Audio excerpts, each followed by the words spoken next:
All right, hello and welcome. This is the build guide for Spark Charge Rune Master, as well as the changes and updates for the 1.1 cycle. Don't be bamboozled by the 1.0 you're seeing at the top.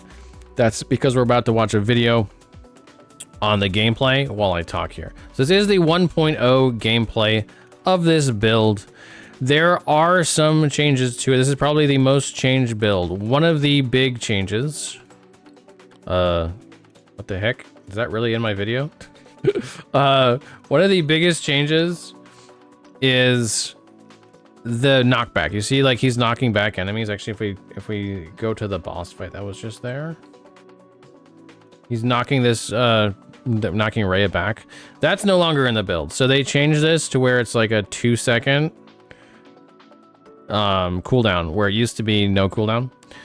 And so we could just like bully the crap out of all the bosses build. No longer can we do that, but that's okay because there are some new things we can do. So the basics of this build are you use Mana Strike, which allows you to apply spark charges to enemies. And then there's a unique that allows you to scale spark charge damage and area sizably, which allows it to be your primary damaging skill.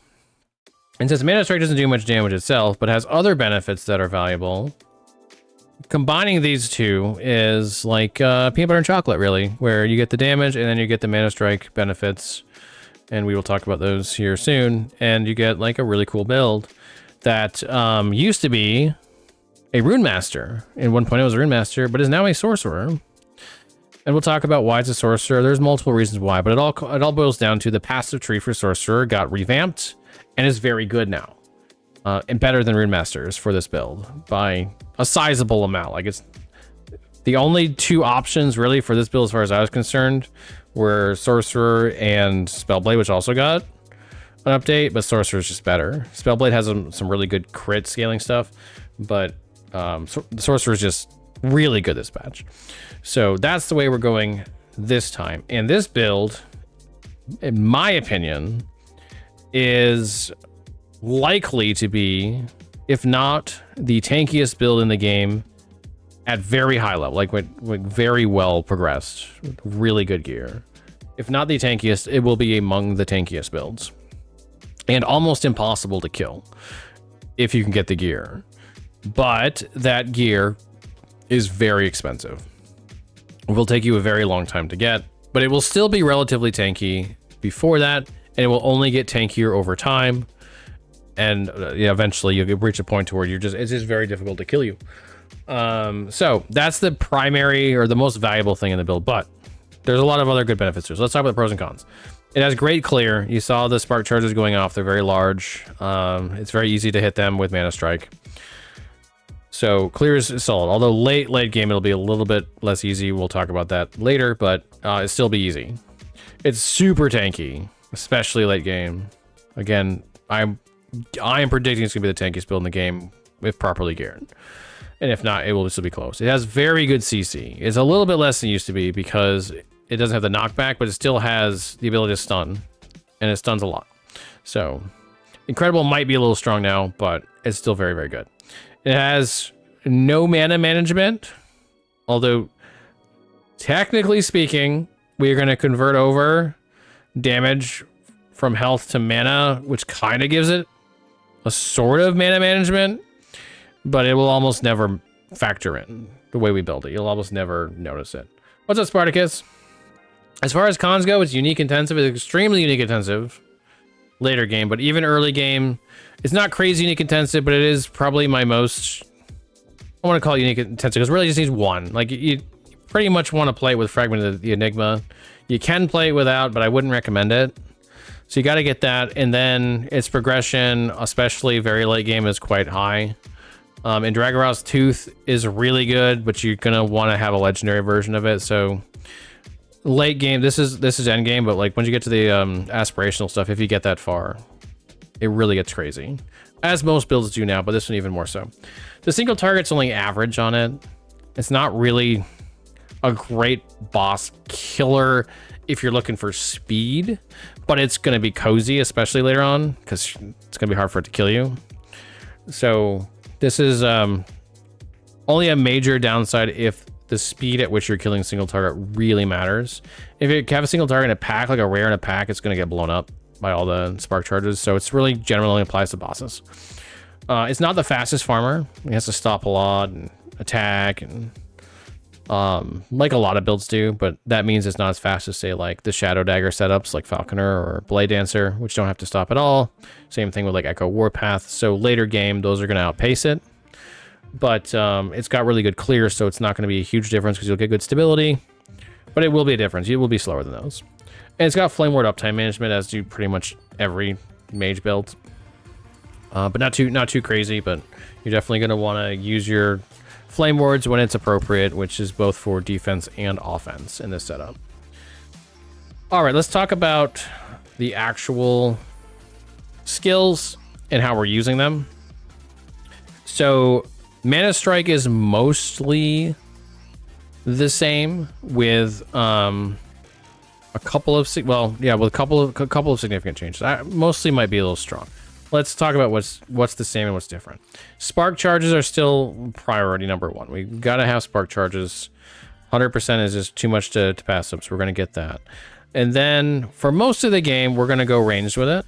We're gonna take teleporting strikes and Star Guide. Star Guide might not seem very important, but that auto target in my playing and my testing of it is a tremendous difference.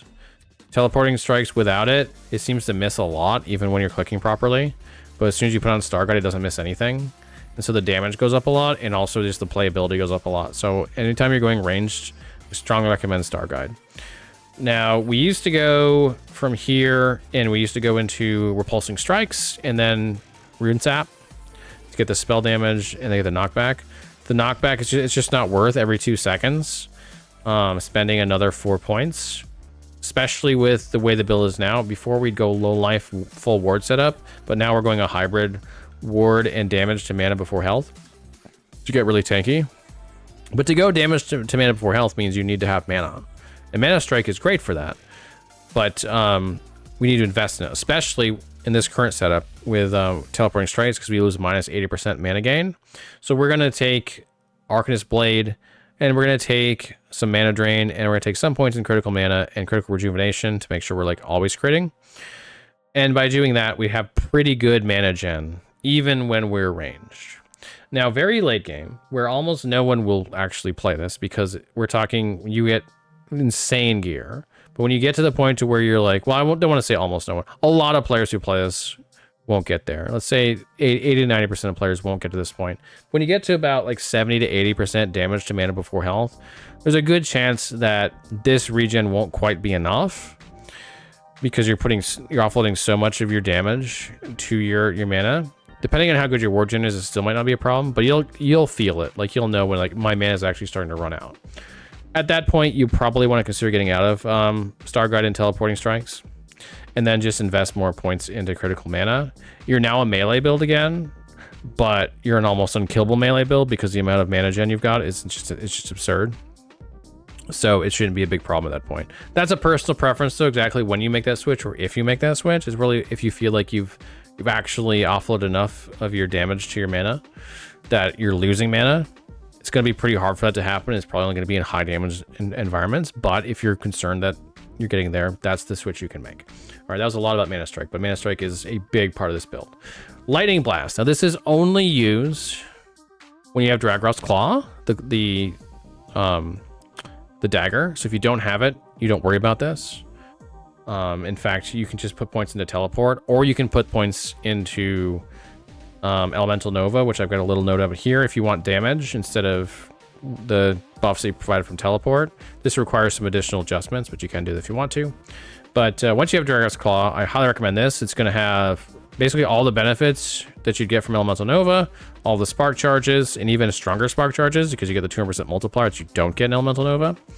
But it's also going to have Lightning Aegis, which is just stupid good. Like, Lightning Aegis is 25% less damage taken, 50% increased lightning damage, but also there's idols that work when you have Lightning Aegis that are a lot of damage. So I would not use Elemental Nova over this. You're going to want the dagger anyway for the crit chance, so it's not even a bad thing. Like, you're going to be using a dagger throughout the entirety of using this build.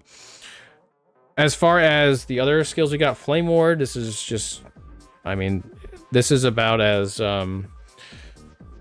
iconic to a mage as apple pie is to America. Like, this is just, everyone's got it, right? So we got the 2 charges. We're going to have 250% increased lightning damage. We're converting it to lightning from fire with Lightning Ward.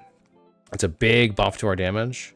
And then we're just going to take the damage reduction stuff, barrier and prismatic buffer. And that's just going to, we just use that when we're in any dangerous environment or any environment where we want to kill enemies quicker, like single target. And if you combine this with enchant weapon, like you do both at the same time, it's an even bigger buff because you get the increased damage. And then enchant weapon is going to give you 50% melee attack speed, which is awesome for this build. And also some other buffs too. You get the shock chance, you get the melee chill chance. But the big benefit for enchant weapon is that melee attack speed is huge. We're also using Frostclaw. And Frostclaw is providing us with a couple of things. A few things. Let's say a few things. For one, it does its own damage, and it's not totally insignificant. There's a meaningful amount of damage here. Nothing crazy, but there's some value. We're going to convert over to Volley of Glass, so it's hitting the same target, so it's better for single target. It's also our cleanse, and it's a super consistent cleanse. Like, you just won't have debuffs on you because of Bright Frost. It does do our slow and chill, or extra slow and chill, so that's good. And on top of that, it also has some chance to do spark charges because there's a 12% up to 12% chance to apply spark charge on hit, and it hits a lot, so it gets that benefit as well. So it's a nice kind of like additional buff, like multi-buff and damage effect. All right, so the passive tree has changed a hell of a lot because we're now a Sorc. So all of this stuff wasn't even accessible before. So we don't go to Rune Master at all. It's just not worth it. We go into Sorc. The Spellblade stuff is mostly the same. We don't take Shattered Ages because I can't fit it. I'd like to, but I haven't found a way to fit it yet. The new Warden's Echo Node's amazing. An additional 20% Frostclaw chance on hit is just super good, and it's less mana consumption. Arcane Shielding is still really good. Stormblade is like must take, 25% more spark charge melee attacks, and then Essence Duel we take very late, but that 15% melee attack speed and Warren Gate, for me, I just couldn't think, I couldn't see other things being as good as that, because the melee attack speed is also directly valuable for defense as well as offense. As far as the sword stuff, it looks fairly similar until of course you get to the point where you're mastered. The big things here, this is a 160% increased crit strike chance because it's double for lightning skills. And then 50% spell crit multi, which is really good. That's really good value for 5 points. We're going to be 100% crit later in game anyway. Arcane Insight is sneaky good. 8 intelligence. We love intelligence in this build. It scales so many things, including our added damage. But then that 8-point bonus, ward decay threshold per int +5. So it's even better now because we can get well over 100 int on this build. It's like over 500 ward decay threshold. Let's just consider that to be 500 health. That's basically what it is. That's great. It's super great. Mana Bulwark is what ultimately made me decide we needed to go with a Sorc instead of a Rune Master. Like this was the nail in the coffin, so to speak. The mana is great, but the damage to mana before health, 20%, means that we can not use the unique helmet that turns off ward. So now we get damage to mana before health and ward, and you can 100% this with this in a unique. You can 100% damage to mana before health and still get all of your ward generation, which can be thousands. How do you kill? How do you kill that which has so much ward and all this mana before health? By the way, if you don't know, mana before health is a 5-to-1 ratio, which means for every 5 health you would take in damage, you take 1 mana. So that's a massive damage reduction.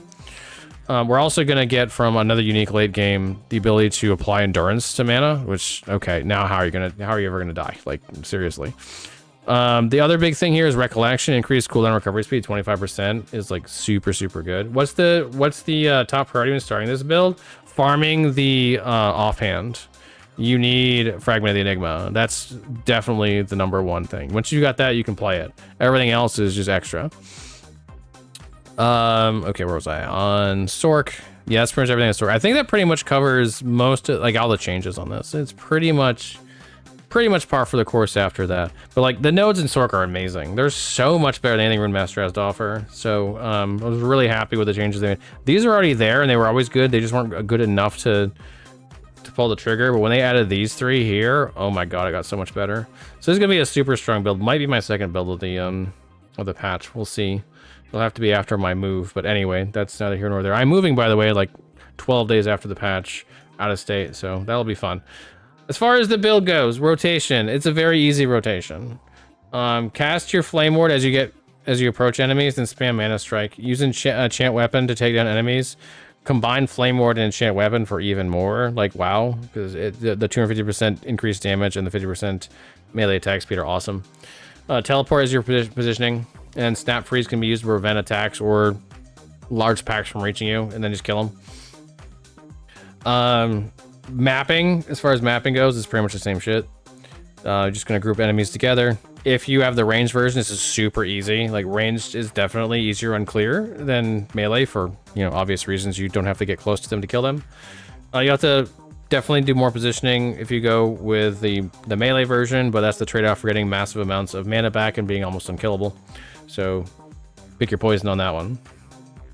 All right, gear. Let's talk about Endgame, and then we'll get into Aspirational, which you can see has a lot of stuff going on that wasn't there before. If you played this before, Aspirational used to be best in slot, by the way.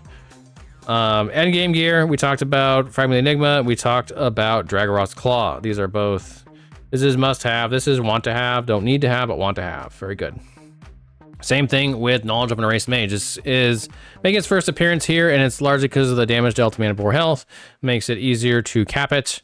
9% is not a lot, but it's decent. It's solid. And then the +1 to mage skill is an extra benefit. The endurance applies 9 additional health per 10 missing mana. Will play a bigger role later in the game, especially if you haven't gotten enough endurance threshold, which again we'll talk about in Aspirational. The difference between Endgame and Aspirational setups are pretty significant. But for now, you don't have to worry about that too much. Just know the damage dealt to mana for health, plus and mage skills are great. You definitely want intelligence on this and spell crit if you can get it, which you have no control over what this rolls. This is one of the Weaver's Will items, but if you can get it, awesome. Not a need to have, though, just a nice to have.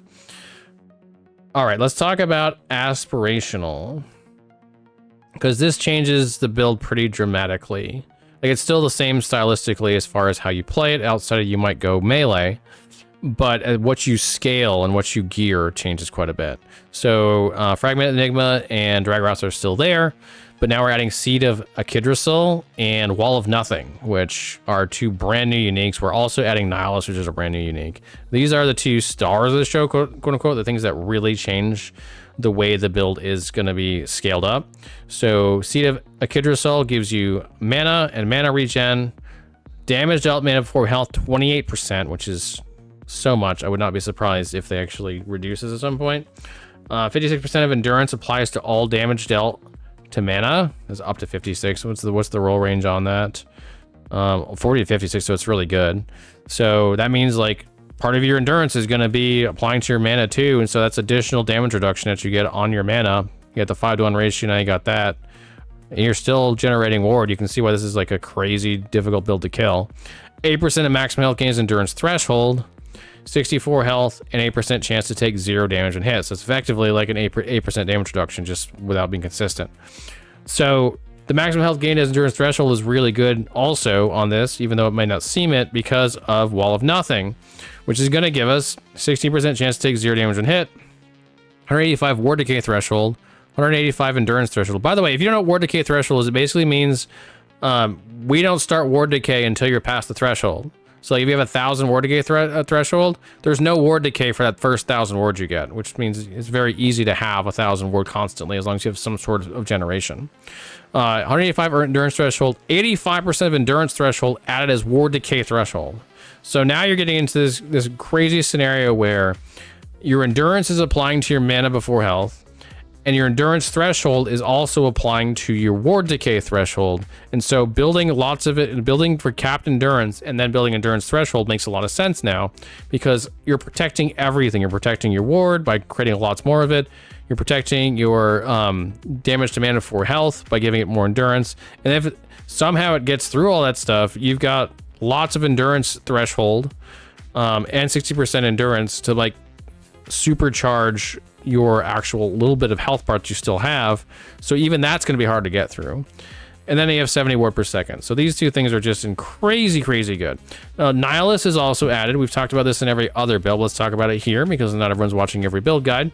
This is a crazy good stat stick if you can get the right stats or if you get the right rolls. 12% increased health, 12% mana, 8% move speed, +2 to all skills, 50% increased mana regen, 20% more armor, 15% to all resistances. It's also the downsides for evade.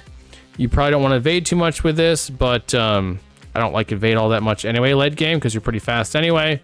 So not that big of a deal. Now, the problem with this this item that's unique is it can roll negative. Like the stat rolls can go negative. So it's hard to get a really good one. But if you do, oh my god, it's so good. By the way, the armor is more, which means it's a multiplicative effect with increase. So it's even better than what you'd expect it to be. Also, you got to get LP on this with good rolls. Like that spell crit's pretty important on this. Crit multi is nice to have. So getting a really good at this is going to be super hard, but if you can, awesome. That also applies to Red Ring of Atlaria, which this is the second build I've used it on. That all res and that 10% less damage taken is really solid. The mana regen's nice too. And with this build, it's fairly easy to get to 180 total attributes, which is why it's getting used here. Definitely want intelligence on this at least, and probably endurance threshold if you can. Remember, this is aspirational gear. This is super hard stuff to get. But if you do, oh my god, you have a good item. We're also throwing in, I don't think I'm using the endgame gear. I'm not. We're also throwing in, if you can get a really well-rolled legendary carcinization of momentum, 20% move speed is great. This build doesn't have a ton of move speed, so that's a big buff. That's from the swiftness effect. At level 100, you'll have 20%. Increased armor, all attributes, vitality, and then, of course, you get the LP on this thing. And that's a super good item to have. And then we still have knowledge of an erased mage, but hopefully getting a better version of it. And we're still running fragment and Dragora's Claw. So if you get all that stuff, oh my god, you're unkillable. Like I don't know who's gonna kill you. I don't know what enemy in the game is ever gonna kill you. I don't care what corruption you're at. Like, good luck. But also good luck getting that stuff. But hey, you want to chase for gear. This is about the chasiest thing you can get, and it's gonna pay off. All right, blessings as far as they go. We got the all res blessing, we got endurance blessing. Endurance becomes much more important in this build, and so does mana. We pull mana because we're doing the damage to mana before health. That's pretty much all there. And then we've made some idle changes too. We've still got the lightning crit and the spark charge on melee. These are very, very good. But this used to be ward retention health, and now it's lightning damage while you have lightning Aegis. And increased lightning damage, double you have 300 or more maximum mana, which you definitely should. You're going to want to have 500 plus the very late game if you can. Between those, you're looking at, let's see, 66 plus 70, 76, is that right? Yeah, 76. Increased damage on one idol. That's an insane amount of increased damage on one idol. Like, I don't think there are many builds in the game that would get that much from one idol. So very, very, very strong. Scaling is pretty much the same, except for, we talked about damage to mana before health, so that's in here now, and some ward stuff in here. I think is the endurance threshold we talk about in here now because that's new, but everything else is pretty much the same. So yeah, if you want to build that, like, you can go super GG on, but you're going to be playing it for months. It's still going to perform really well beforehand. Don't get me wrong. It's not like if you play it early, you're going to have a bad time. You're not. As long as you got fragment, you're gonna have a good time. But the progression on this, especially in gear, is almost limitless. Like trying to get those really good versions of those really powerful uniques.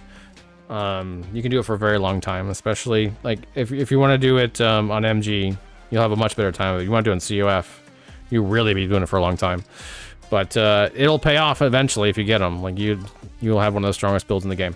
So, yeah, I think that's it for that build. If you have any questions, feel free to hang out with me on Twitch or ask me in comments. Happy to help you there. I hope you really enjoy the build, and I hope you have a great time with the new Cycle 1.1, and I'll see you all again real soon.